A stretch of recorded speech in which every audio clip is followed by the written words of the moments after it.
The ice cracked beneath Nora Crawford's feet with a sound like a gunshot, and in the space of a heartbeat, the frozen world swallowed her whole. She had been crossing Silver Lake on her way back to El Paso, Texas, taking what she thought was a shortcut after visiting the Henderson Ranch 5 miles north of town. It was January 1885, and an unusually brutal winter had gripped West Texas for 3 weeks straight, temperatures plummeting to levels the old-timers swore they had never seen in all their years.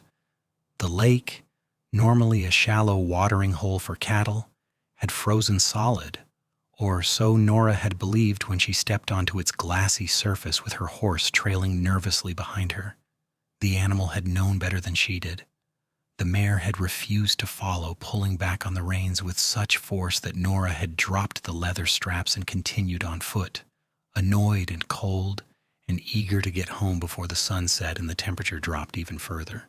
She had made it perhaps 30 yards from the shore when the world beneath her gave way. The cold was not cold.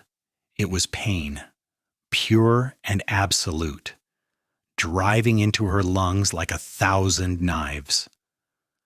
Nora gasped and swallowed water, the shock stealing her breath and her sense of direction. She flailed, her heavy wool coat and skirts dragging her down, the layers that were meant to protect her from the bitter wind now anchoring her to the bottom of the lake.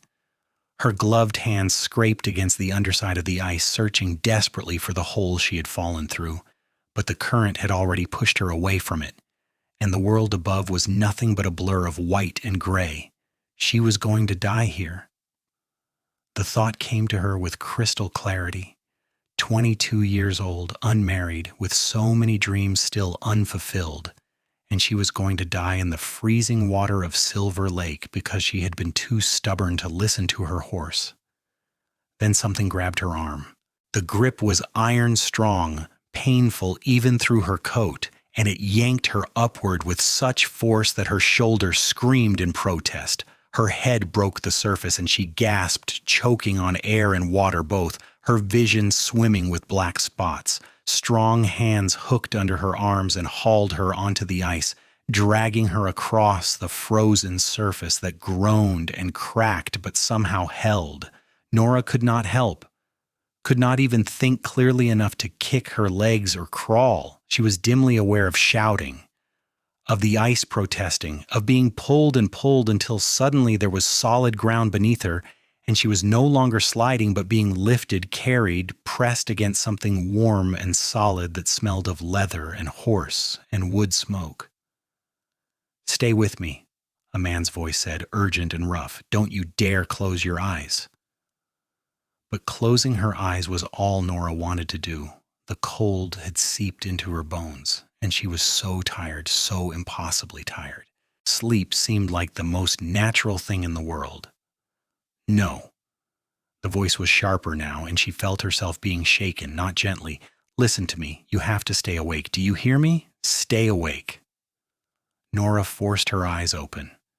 The world swam into focus slowly, and she found herself staring up at a face she did not recognize. It was a young man's face, weathered by sun and wind, with a strong jaw shadowed by several days' worth of dark stubble. His eyes were a startling blue-gray, intense and focused entirely on her. He was carrying her in his arms as though she weighed nothing, his long legs eating up the distance as he strode across the frozen landscape. "That's it," he said, and some of the urgency left his voice. "Keep looking at me. We are not far from my camp. I am going to get you warm, but you have to stay conscious. Can you do that?" Nora tried to speak, but her teeth were chattering so violently that she could not form words.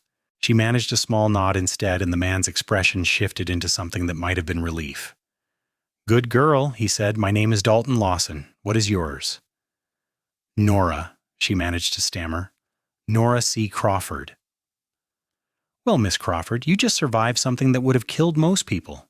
That makes you either very lucky or very stubborn, and I'm inclined to think it is both." He adjusted his grip on her, pulling her closer against his chest. "My camp is just beyond those trees. Hold on a little longer." Nora had no choice but to hold on. Her body was shaking uncontrollably now, violent tremors that she could not stop no matter how hard she tried. Her clothes were frozen stiff, the fabric crackling with every movement, and she could not feel her feet or hands at all. Fear clawed at her throat. She had heard stories of men losing fingers and toes to frostbite, of gangrene setting in and the horrific amputations that followed.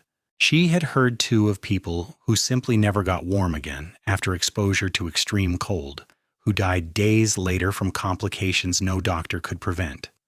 "Stay with me, Nora," Dalton Lawson said again, and she realized her eyes had started to drift closed. "Talk to me. Tell me what you were doing out here." "Coming home," Nora whispered, "from the H. Henderson Ranch. That is 5 miles north of here. You came a long way."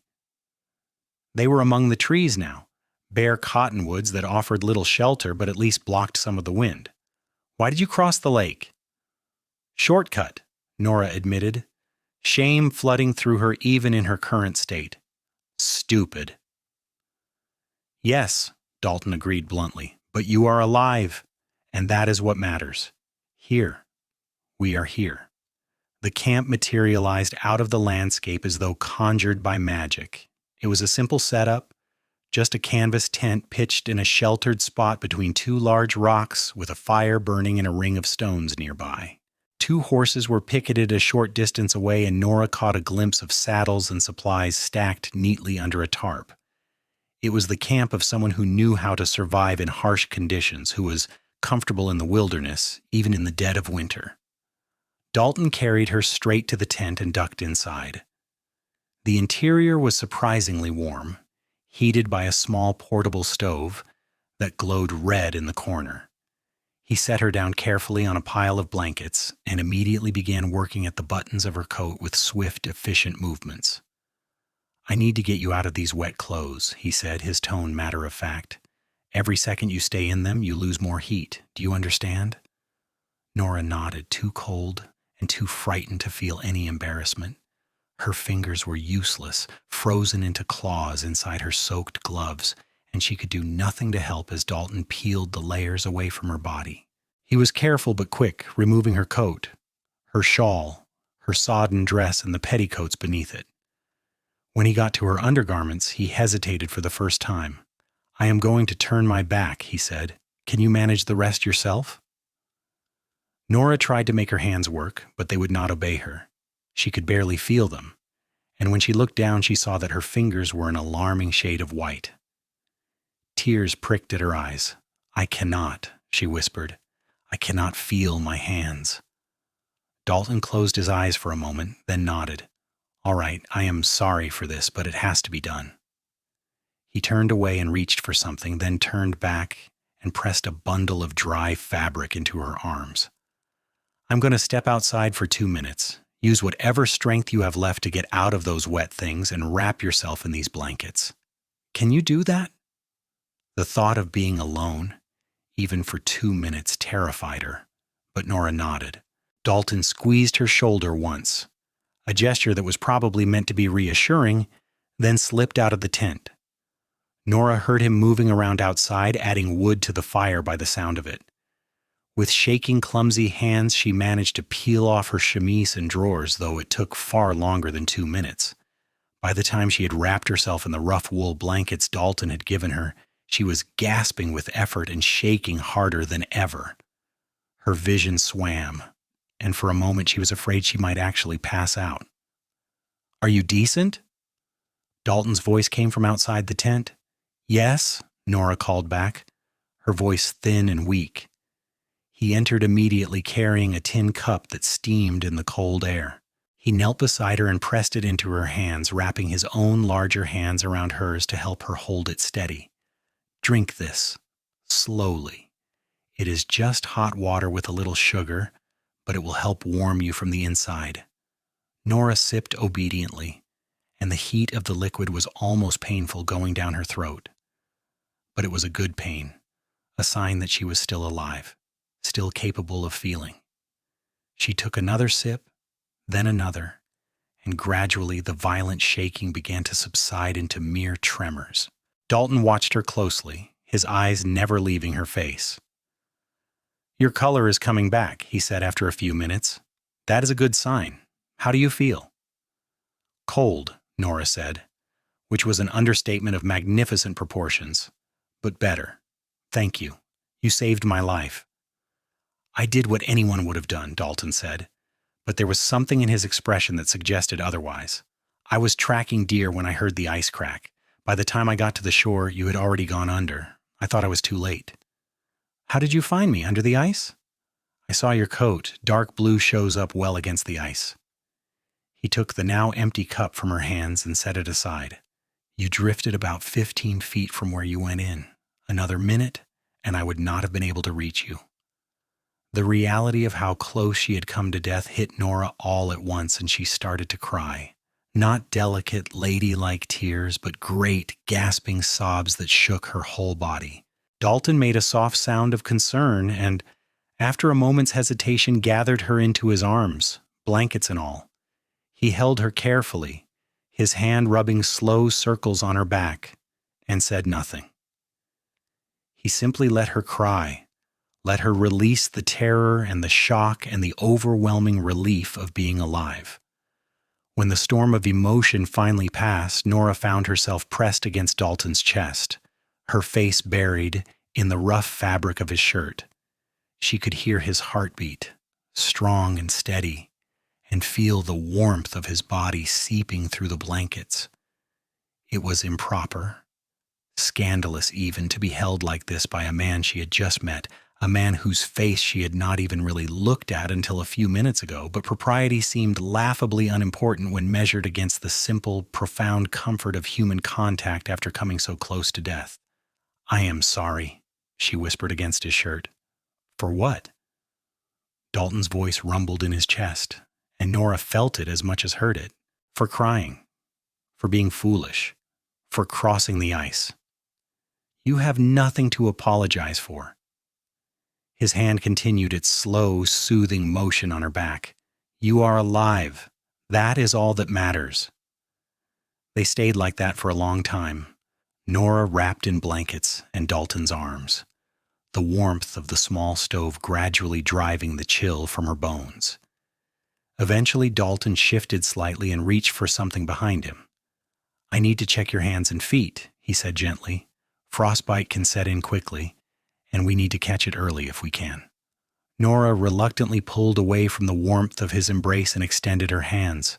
They were pale and wrinkled from the water, but as feeling began to return to them, they also began to hurt, a deep, aching pain that made her wince. Dalton examined each finger carefully, pressing gently on the tips and watching her face for reactions.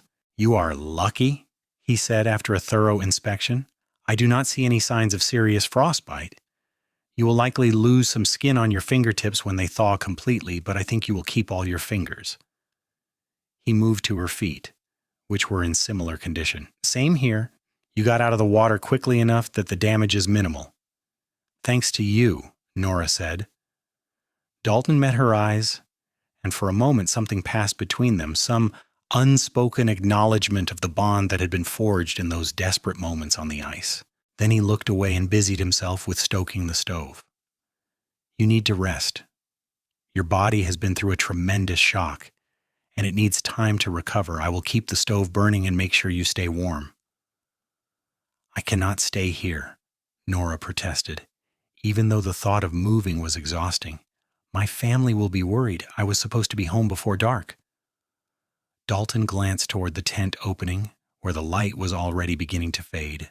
"It is nearly dark now, and the temperature will drop sharply once the sun sets.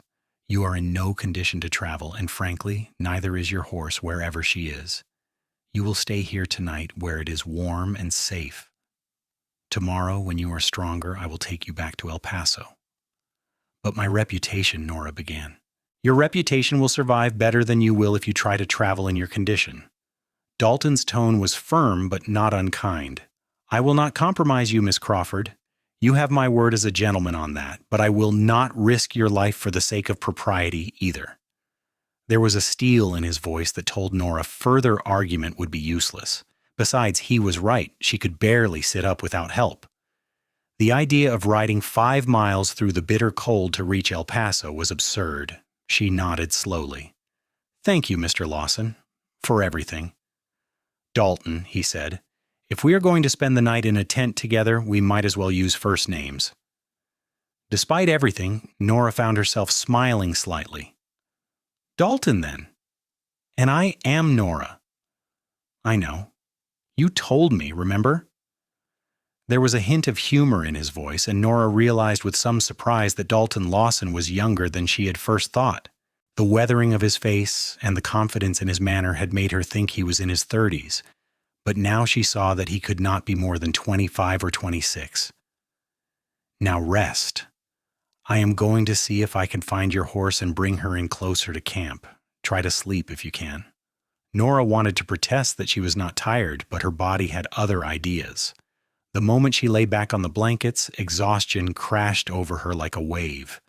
Her eyes drifted closed, and the last thing she was aware of was the sound of Dalton moving around the tent, the rustle of fabric, and the soft crackle of the stove. And then there was nothing but warm, healing darkness. She woke once in the night, disoriented and frightened until she remembered where she was. The tent was very dark except for the faint glow of the stove, and it took her a moment to make out Dalton's shape on the other side of the small space. He was sitting up, his back against a saddle, a rifle across his knees. Keeping watch, Nora realized, making sure she was safe. "Dalton," she whispered, "I am here. Go back to sleep." "Are you not tired?" "I will sleep later. Rest, Nora." She wanted to argue, to tell him that he did not need to guard her, that he should sleep too. But the words would not come, and sleep pulled her back down into its embrace before she could form them. When Nora woke again, it was to pale morning light filtering through the canvas of the tent and the smell of coffee brewing. She sat up slowly, testing her body, and was relieved to find that while she ached in every muscle, she could move without difficulty. Her hands and feet throbbed with a dull pain, but when she looked at them, she saw that they were pink and healthy-looking, if somewhat swollen. "Good morning," Dalton said from the tent opening. He held a tin cup in each hand, and he passed one to her as he entered. "How do you feel?" "Like I was trampled by a horse," Nora admitted, accepting the coffee gratefully. "But alive." "Alive is good." Dalton settled down across from her, his own coffee cup cradled in his hands. In the morning light, Nora got her first really good look at him. He was tall, she knew that already, probably a few inches over 6 feet. His hair was dark brown, almost black, and in need of a trim. His eyes were that unusual blue-gray color she had noticed the day before, striking against his tanned skin. He had a straight nose that looked like it might have been broken at least once, and a mouth that seemed more accustomed to serious expressions than smiles. He was handsome, Nora realized, in a rough, frontier sort of way. Not the polished handsomeness of the young men who came calling in El Paso's parlors, but something more real, more solid. "I found your horse," Dalton said, interrupting her study of him. "She was still near the lake shore, right where you left her. Smart animal. She knew better than to go onto the ice." "I should have listened to her," Nora said ruefully. "Yes, you should have." Dalton took a sip of his coffee. "But you did not, and there is no point dwelling on it. The question now is what happens next. Are you well enough to ride?" Nora flexed her hands experimentally. They were stiff and sore, but functional. "I think so. How far is it to El Paso from here?" "About 4 miles if we take the long way around the lake. I would not advise crossing the ice again." "Definitely not," Nora agreed fervently. She hesitated, then asked, "What were you doing out here, Dalton? Are you a hunter?" "Sometimes. Right now I'm surveying for the railroad company. They are thinking about running a new line through this area, and they hired me to map the terrain and assess the difficulties." He gestured vaguely toward the stacked supplies outside the tent. "I have been out here for 2 weeks, and I have another week to go before I'm due back in town." "You live in El Paso, then?" "I have a room at the boarding house on 3rd Street. It is not much, but it suits me when I am not working." He drained his coffee cup and stood. We should get moving. Your family will be frantic with worry by now. Nora's stomach lurched. She had been trying not to think about her parents, about her mother's terror when she had not come home, about her father organizing search parties in the freezing cold. They will be so angry with me, she said quietly. They will be relieved, Dalton corrected. Anger comes from fear, and they will have been very afraid. But when they see you are alive and well, the anger will not last long. He was right, of course. Nora took a deep breath and nodded. I suppose I should get dressed. If my clothes have dried? They dried overnight. I hung them near the stove. Dalton moved toward the tent opening. I will give you privacy. Call me when you're ready. Nora dressed quickly in her stiff, wrinkled clothes. Her dress was ruined, the fine wool hopelessly stained and stretched from the water, but it was at least warm and dry. She did her best to pin up her hair, which was a tangled mess, and then called for Dalton.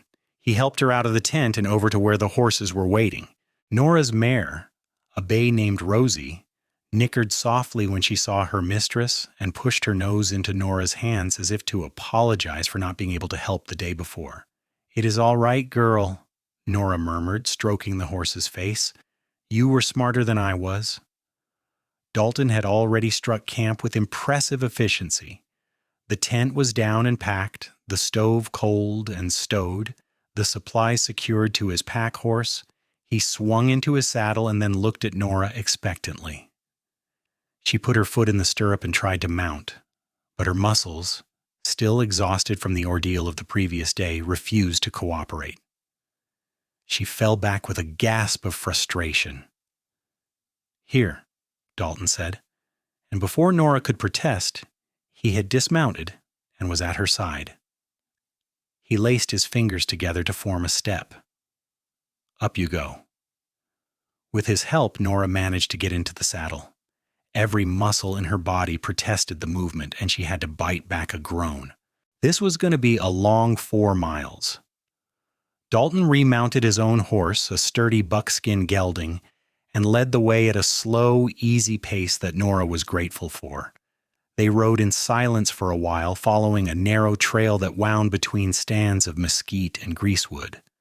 The sky was a pale, washed-out blue, and the sun, though bright, provided little warmth. It was still bitterly cold, and Nora was glad she had thought to retrieve her coat from the tent before they left. Tell me about yourself, Dalton said, after they had been riding for perhaps half an hour. What does Nora Crawford do when she's not falling through frozen lakes? Nora was surprised into a laugh. I help my mother run a boarding house in El Paso. We have 8 rooms and we are almost always full. Travelers, railroad workers, men passing through on their way west. It is hard work, but I enjoy it. Your father does not work? He does. He is a clerk at the land office, but the boarding house provides extra income, and we need it. Nora paused, then added, We are saving money so my younger brother can go to university back east. He wants to be a lawyer. That is admirable. Dalton guided his horse around a large rock in the path. And what do you want, Nora? What are your dreams? It was an unexpectedly personal question, and Nora found herself hesitating. Most men never asked women what they wanted. They assumed women wanted marriage and children and nothing more. But Dalton was looking at her with genuine interest, waiting for her answer. I want to see the world, she said finally. Or at least more of this country. I have lived in El Paso all my life. And while I love it, I sometimes feel like there is so much more out there that I'm missing. I read about San Francisco and New York and Chicago, and I wonder what it would be like to walk those streets, to see the ocean, to ride a train across the entire continent. She felt her cheeks heat. It sounds foolish, I know. It does not sound foolish at all, Dalton said quietly. It sounds human. We all want to know what is beyond the horizon. That is why people came west in the first place. Have you traveled much? Some. I grew up in Missouri. Came to Texas when I was 18. I have been as far north as Montana and as far south as Mexico City. I have seen the Pacific Ocean from the cliffs of California and the Gulf of Mexico from the beaches of Corpus Christi. He smiled slightly. But I've never been to New York or Chicago either. Maybe someday. They talked as they rode, the conversation flowing easily despite the short time they had known each other. Nora learned that Dalton had been orphaned at 16 when his parents died of influenza, that he had learned surveying from a mentor in Missouri who had taken him in and taught him a trade. He was self-educated, a voracious reader who carried books in his saddlebags and read by firelight in his camps.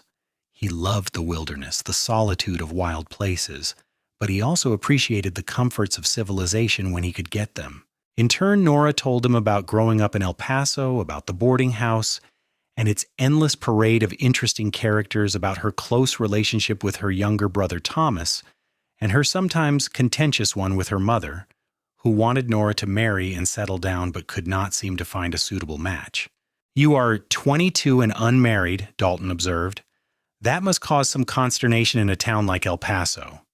"You have no idea," Nora said with feeling. "My mother acts as though I am practically a spinster.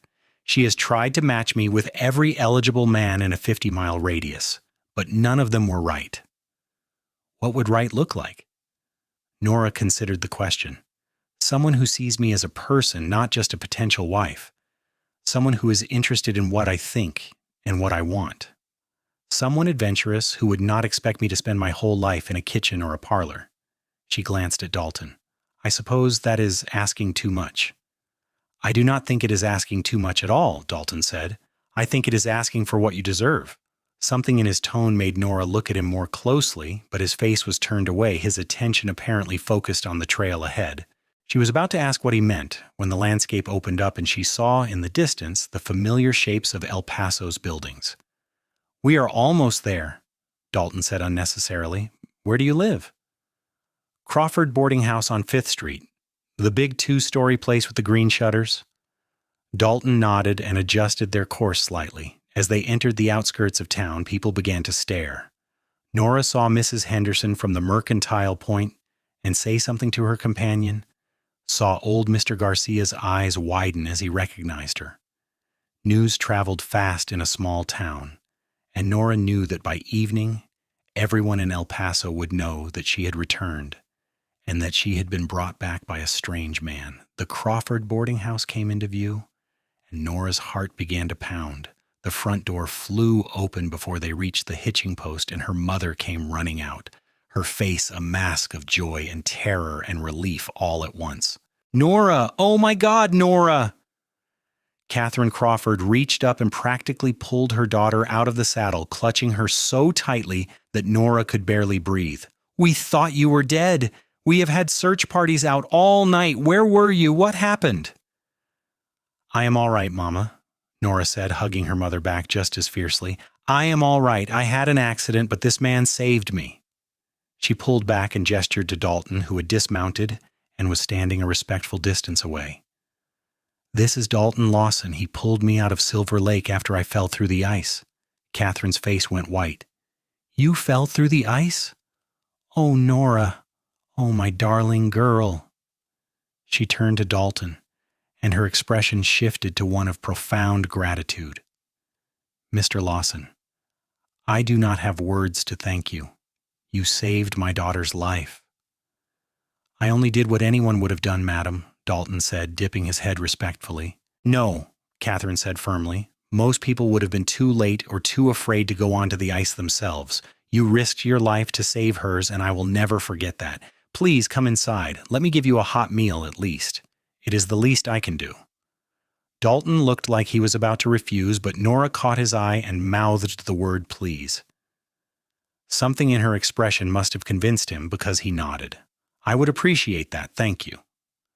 Nora's father appeared in the doorway, and his face went through the same rapid series of emotions as his wife's had.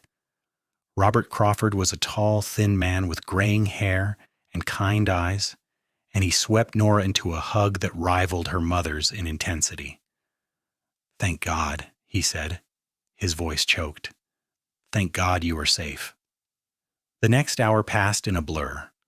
Nora was hustled inside and upstairs to her room, where her mother helped her out of her ruined clothes and into a hot bath that had been prepared with remarkable speed. As she soaked in the steaming water, Catherine fussed over her, examining her hands and feet for signs of frostbite, exclaiming over every bruise and scrape. Nora endured the attention patiently, knowing her mother needed this, needed to reassure herself that her daughter was really here, really alive. When she was finally clean and dressed in fresh clothes, Nora returned downstairs to find Dalton sitting at the kitchen table with her father and brother. Thomas, who was 19 and looked like a younger version of their father, was hanging on Dalton's every word as the surveyor described the rescue. Dalton had been given food and coffee, and he looked more relaxed than Nora had yet seen him, though he stood immediately when she entered the room. "Miss Crawford," he said formally, "you are looking much recovered." "Thanks to you," Nora said. She took a seat at the table, and her mother immediately placed a plate of food in front of her. "Have you told them everything?" "Just the basics. I thought you might want to fill in the details yourself." So Nora told the story, from her foolish decision to cross the lake, to the terrifying moment when the ice gave way, to waking up in Dalton's camp. She glossed over some details, like how Dalton had undressed her and how she had cried in his arms, but her parents were intelligent enough to read between the lines. Her father's expression grew graver as she spoke, and by the time she finished, he looked like he had aged 10 years. "You could have died," he said quietly. "Nora, you could have died, and we would never have known what happened to you. I know, Papa, I am so sorry. It was foolish and reckless, and I promise I will never do anything like that again. See that you do not." But there was no real anger in Robert's voice, only relief. He turned to Dalton. "Mr. Lawson, you have my eternal gratitude. If there is anything I can do to repay you, anything at all, you need only ask." "There is no need for repayment, Margaret," Dalton said, "but I appreciate the offer." "At least let us give you a room for the night," Catherine insisted. "You must be exhausted after being up all night keeping watch over Nora." Dalton hesitated, and Nora jumped in. "Please say yes.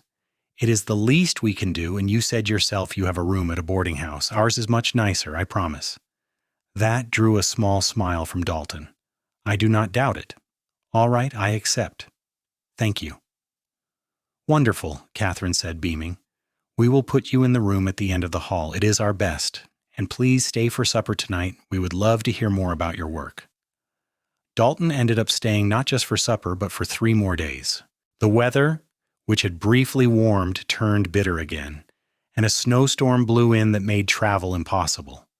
Dalton accepted the enforced delay with good grace, spending his days helping Robert with repairs around the boarding house and his evenings in the family parlor, talking with Nora and her family by the fire.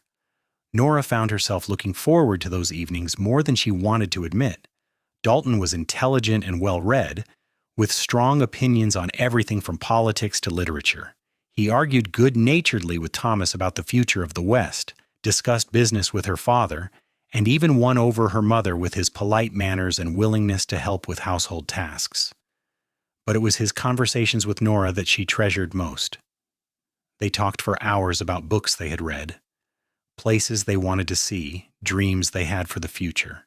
Dalton listened to her in a way that no one else ever had, giving her words weight and consideration, taking her opinions seriously. On the 3rd evening after everyone else had gone to bed, Nora and Dalton found themselves alone in the parlor. The fire had burned down to embers, casting the room in a soft orange glow. Nora was curled up in a chair with a book, but she had not turned a page in 10 minutes, too aware of Dalton's presence across from her. "Nora," he said suddenly, breaking the comfortable silence, may I ask you something?" "Of course." "Do you ever think about that day at the lake? About what might have happened if I had not been there?" Nora closed her book and met his eyes. "I try not to. It frightens me too much. But yes, sometimes I do, and every time I do, I think about how I was given a second chance at life and how I should not waste it." "What will you do with it? This second chance?" "I do not know yet," Nora admitted, "but I know I want to live differently. I want to take more risks, but smarter ones. I want to see those places I talked about, have those adventures. I want my life to mean something." Dalton leaned forward, his elbows on his knees. "I have been thinking about that too, about chances and choices, about how one moment can change everything. He paused, seeming to struggle with his words. Nora, I have enjoyed these past few days more than I can say. Your family is wonderful, and you are. You are extraordinary. I know it is not proper for me to say so, not when we have only just met, but I cannot seem to help myself. Nora's heart was suddenly pounding. Dalton, I am not asking for anything, he said quickly. I know my life is not settled, that I travel constantly for work. I know you deserve someone stable, someone who can give you a home and security, but I wanted you to know.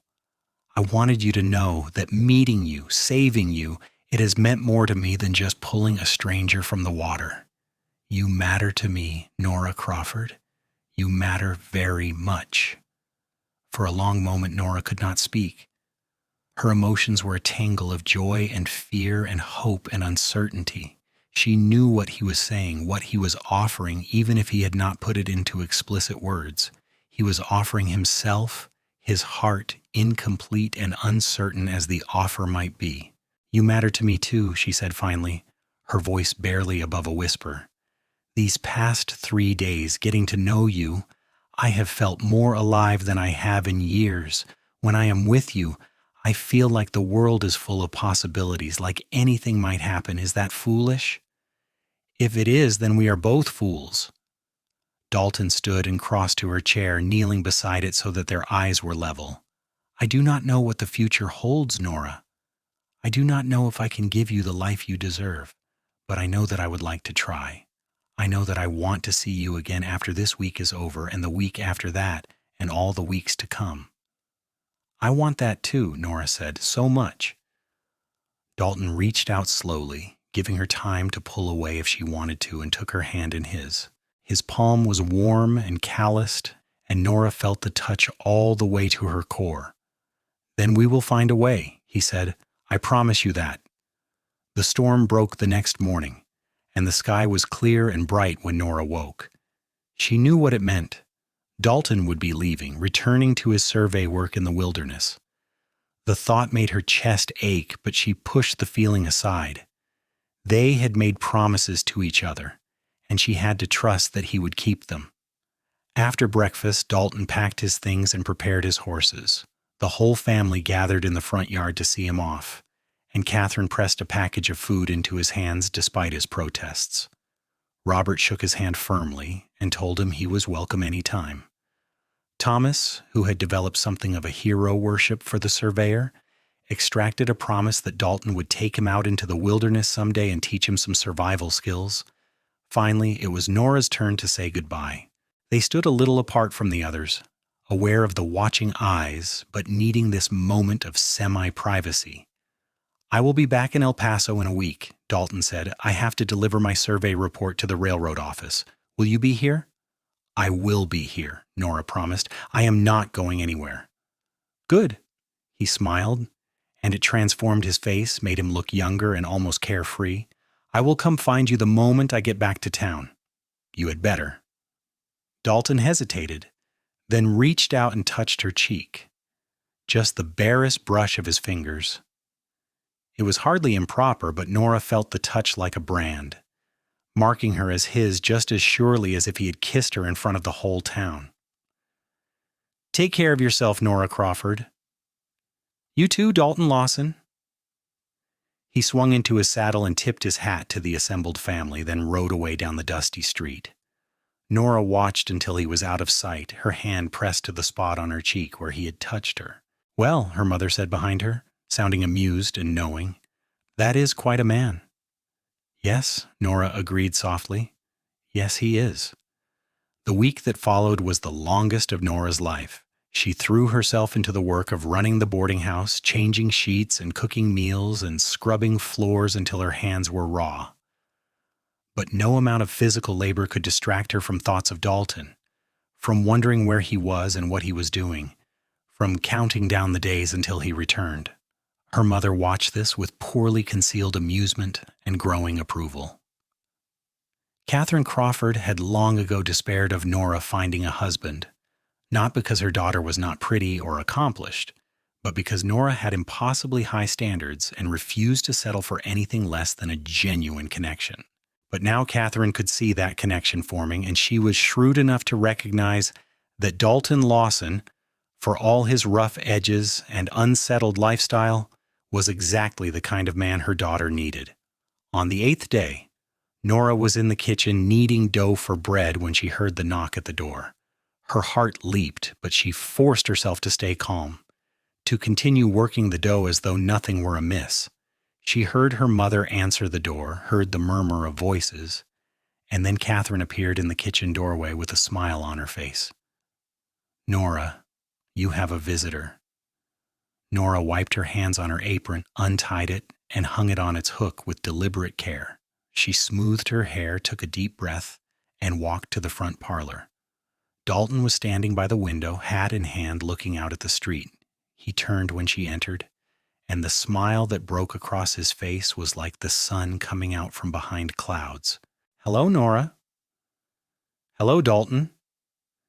They stood there for a moment, just looking at each other, and Nora felt something settle in her chest, something that had been restless and uncertain for the past week. He was here. He had come back just as he had promised. "I finished the survey," Dalton said. "Delivered my report this morning. I have a few weeks before my next job starts." "A few weeks? That is wonderful." Nora felt like her smile might split her face in half. "What will you do with all that time?" "I was hoping to spend it getting to know El Paso better, and a certain young woman who lives here." He took a step toward her. "If she is willing, that is." "She is very willing," Nora assured him.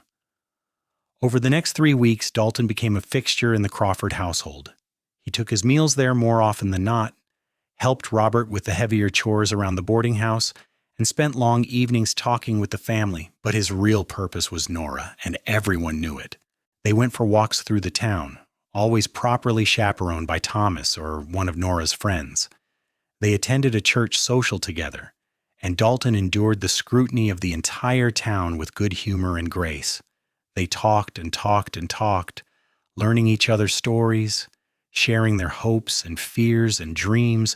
Nora learned that Dalton had been in love once before when he was 20, with a girl in Missouri who had ultimately chosen to marry someone more stable, someone who could offer her a house and a settled life.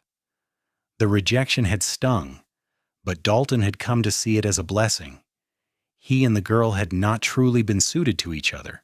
She had wanted security and predictability, and he had needed freedom and adventure. They would have made each other miserable. "Do you think you will ever want to settle down?" Nora asked him one afternoon. They were sitting on a bench outside the church, watching the sunset paint the sky in shades of orange and pink. "Someday," Dalton said, "but not yet. I am only 25. I want to see more of the world first, build up my savings, establish myself in my career. Maybe in 5 or 10 years I'll be ready for a house and a family." 5 or 10 years is a long time," Nora said quietly. Dalton turned to look at her. "Are you asking me to give it up? The traveling? The work I love?" "No," Nora said quickly. "I would never ask that of you. I want to know where I fit in your plans, Dalton, because you are very much in mine." He took her hand, lacing their fingers together. "You fit everywhere, Nora, in my present, in my future. I am not asking you to wait for me to be ready to settle down. I am asking if you would consider not settling down at all, if you would consider coming with me." Nora's heart stopped, then started again at double speed. "Coming with you? On your surveys?" "Not on every trip, maybe. Some of the places I go are too dangerous or too remote, but many of them are not. Many of them are beautiful, interesting places that you could see while I work. We could travel together, see the country together. I know it would not be the life you were raised to expect, but you told me once that you wanted adventure. I am offering you that.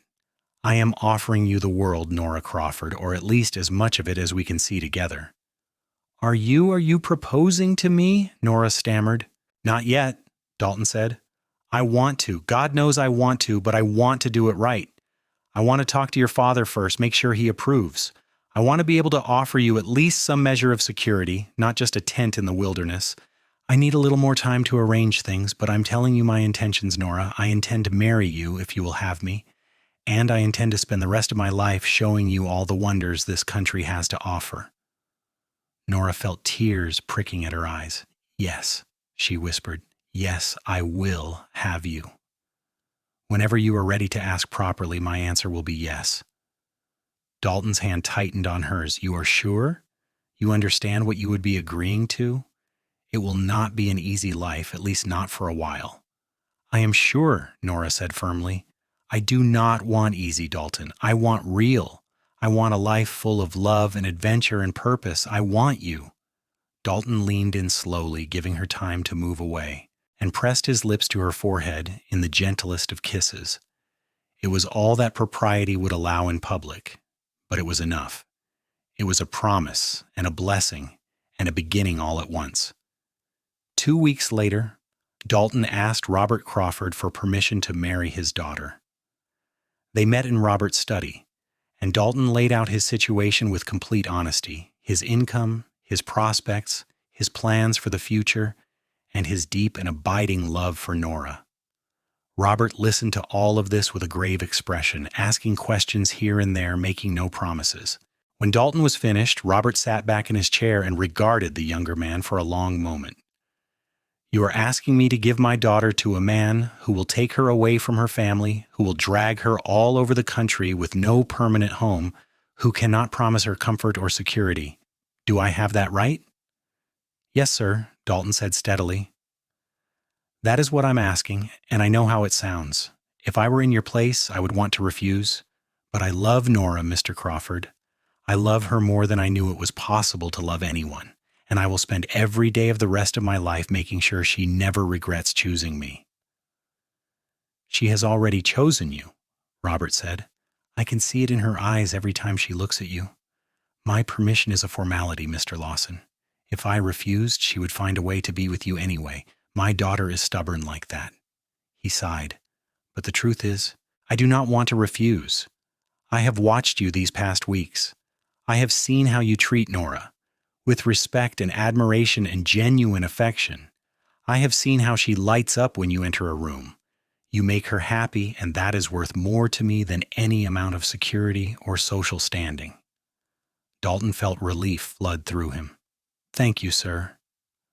I do have conditions, however." Robert leaned forward. "You will write to us regularly, letting us know where you are and that Nora is well. You will bring her home to visit at least once a year. And you will take care of her, Dalton. If I ever hear that you have mistreated her or made her unhappy, you will answer to me. Do we understand each other?" "We do, sir. And I swear to you I will take care of her. She will never want for anything while I have breath in my body." Robert stood and extended his hand. "Then you have my blessing. Welcome to the family, Dalton." They shook hands, and then Robert surprised Dalton by pulling him into a quick, hard embrace. "Thank you," he said quietly, "for saving her life, for loving her, for giving her the adventure she has always wanted." "Thank you for raising a daughter worth loving," Dalton replied. The engagement was announced at supper that night, and Catherine burst into tears of joy. Thomas whooped and pounded Dalton on the back hard enough to bruise, and Nora, beautiful Nora, simply smiled at Dalton across the table with so much love in her eyes that he felt his throat tighten. After the meal, Nora and Dalton escaped to the front porch, needing a moment alone together.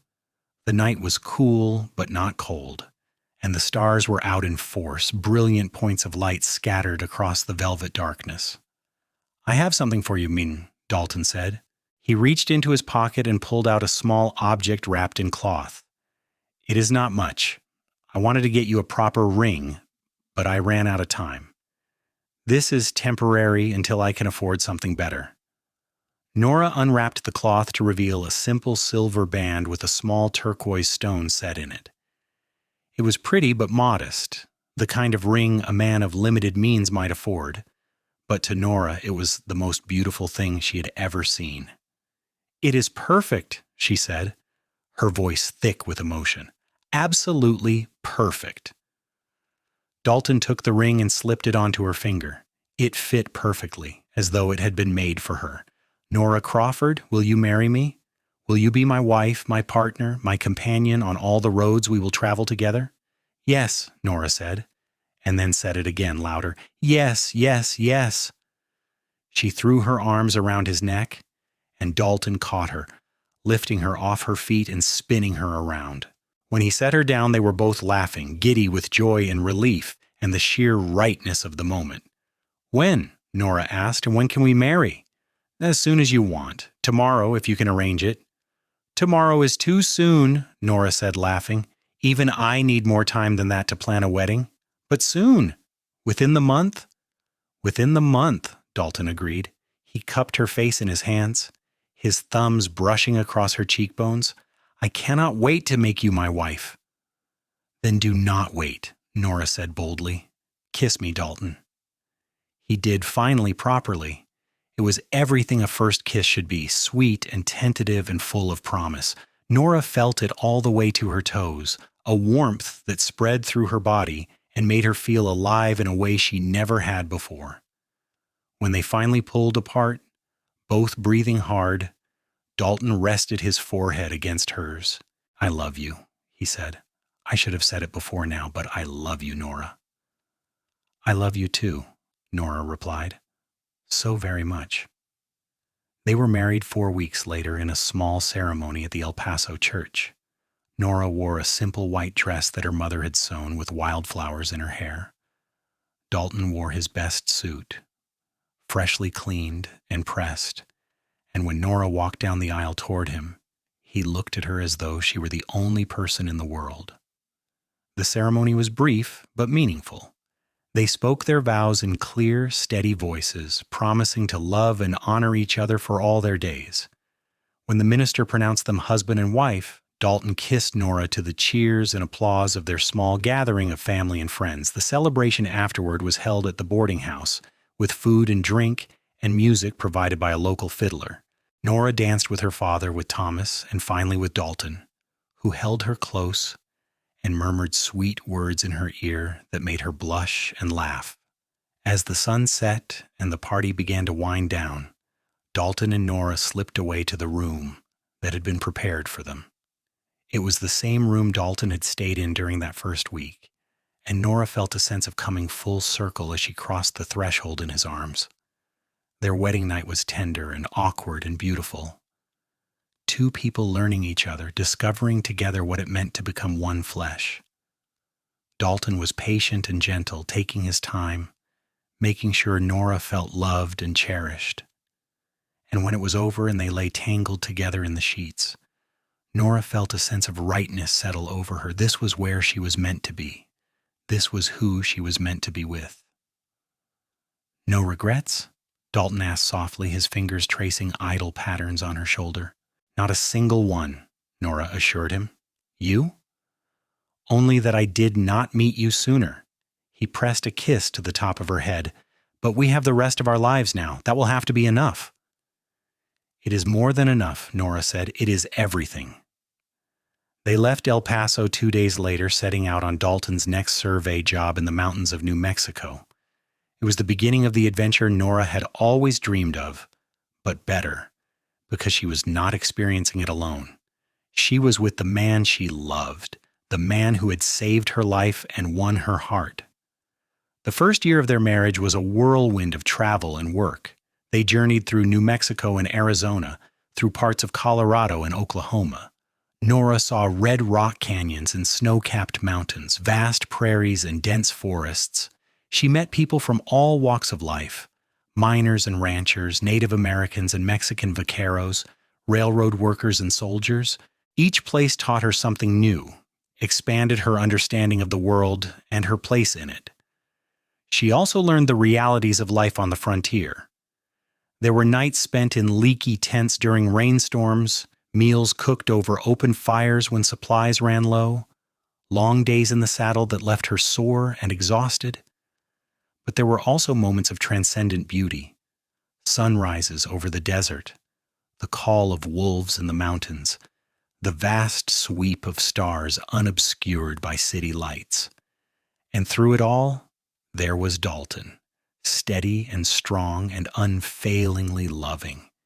They returned to El Paso twice that first year, staying long enough for Nora to reassure her parents that she was happy and healthy before setting out again.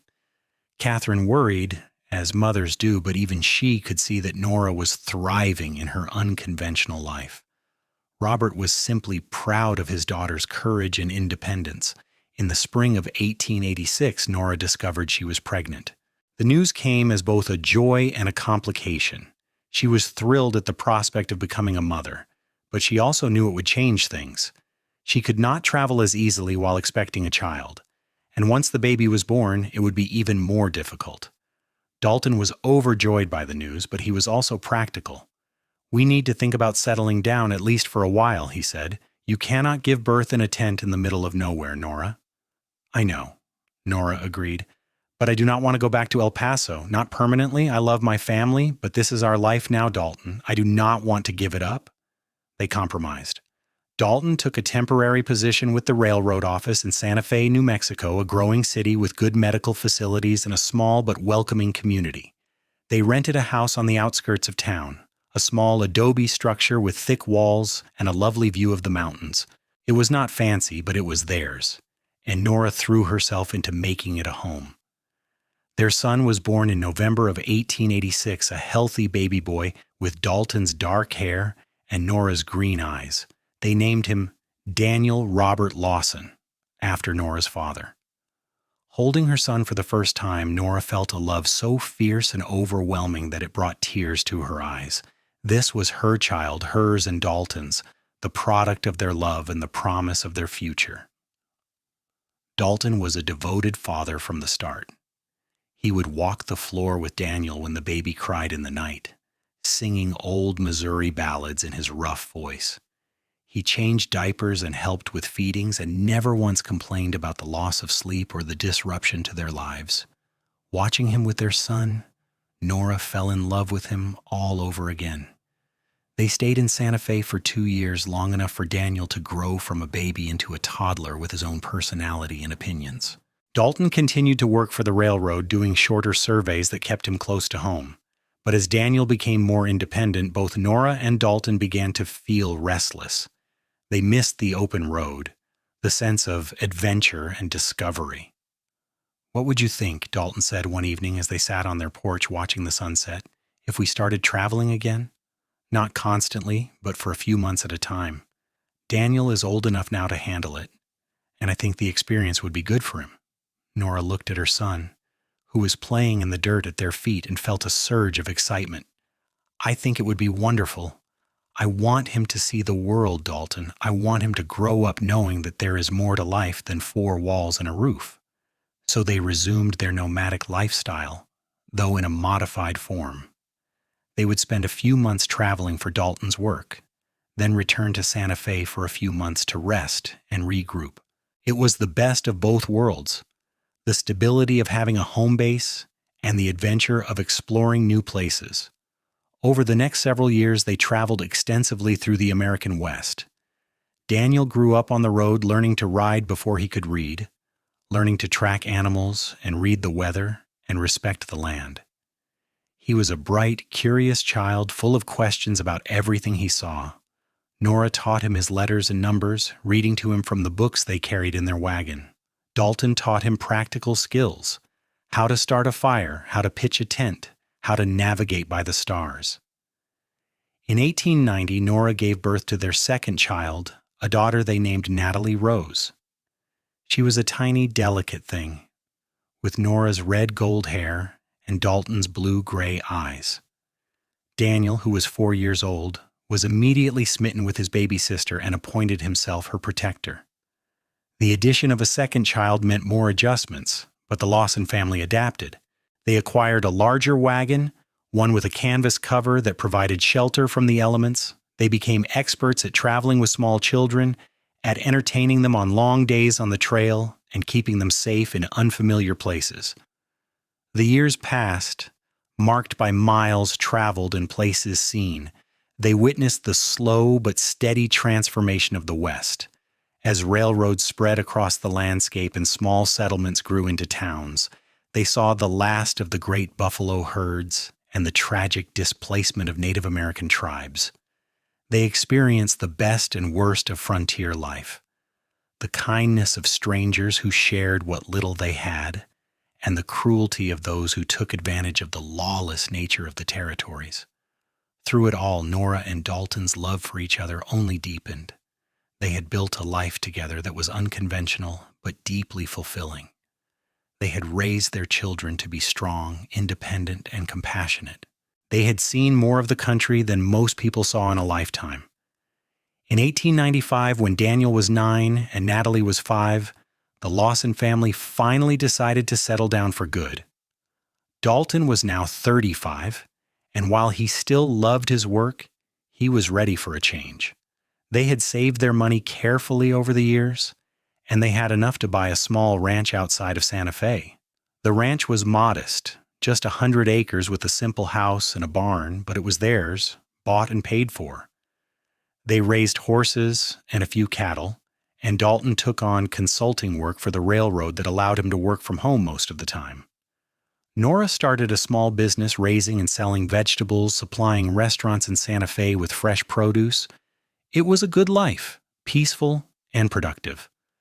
But Nora sometimes missed the open road, the sense of possibility that came with not knowing what lay around the next bend. She mentioned this to Dalton one evening as they sat on their porch watching their children play in the yard. "Do you ever regret settling down?" she asked. Dalton considered the question. "Sometimes I miss the travel," he admitted. "But I do not regret this. This is what I wanted all along, Nora. A home, a family, a piece of land to call my own. I just needed to have my adventures first." "We had quite a few of those," Nora said, smiling. "We did. And we will have more. Just different kinds. We can take trips, show the children new places. We can explore the area around Santa Fe. Adventure does not have to mean sleeping in a tent every night." He was right, of course. Over the next several years, the Lawson family took regular trips, sometimes for Dalton's work, sometimes just for pleasure. They visited California and saw the Pacific Ocean, fulfilling one of Nora's oldest dreams. They traveled to Denver and experienced life in a booming city. They even took a train all the way to Chicago for the World's Columbian Exposition in 1893, and Nora marveled at the wonders on display there. But they always returned to their ranch, to the life they had built in New Mexico. It was home in a way that nowhere else had ever been, not even El Paso. Nora's parents came to visit often, making the journey from Texas to New Mexico several times a year. Catherine doted on her grandchildren, spoiling them shamelessly. Robert and Dalton became close friends, bonding over their shared love of books and their pride in Nora's accomplishments. Thomas, who had indeed become a lawyer, visited less frequently, but always brought interesting stories about his cases and his life in Austin. In 1900, as the new century dawned, the Lawson family gathered on their porch to watch the sun rise over the mountains. Daniel was 14 now, tall and strong like his father, already talking about becoming a surveyor himself. Natalie was 10, a bright, adventurous girl who loved horses and dreamed of traveling the world like her parents had. 15 years, Nora said to Dalton as they stood with their arms around each other, watching their children. "Can you believe it has been 15 years since we got married?" 15 years since I pulled a foolish woman out of a frozen lake," Dalton said, his tone teasing. "That foolish woman is your wife," Nora reminded him. "The best decision I ever made," Dalton said, and there was no teasing in his voice now, only sincerity. "Saving you, loving you, marrying you, all of it. You are the best thing that ever happened to me, Nora Lawson." "You are the best thing that ever happened to me, too," Nora said. She leaned into him, feeling the solid warmth of his body against hers, and thought about how far they had come. From that terrifying moment under the ice to this peaceful morning on their ranch, they had traveled so many roads together. They had built a life full of love and adventure and purpose, exactly the kind of life Nora had dreamed of all those years ago. "No regrets?" Dalton asked, echoing the question he had asked on their wedding night.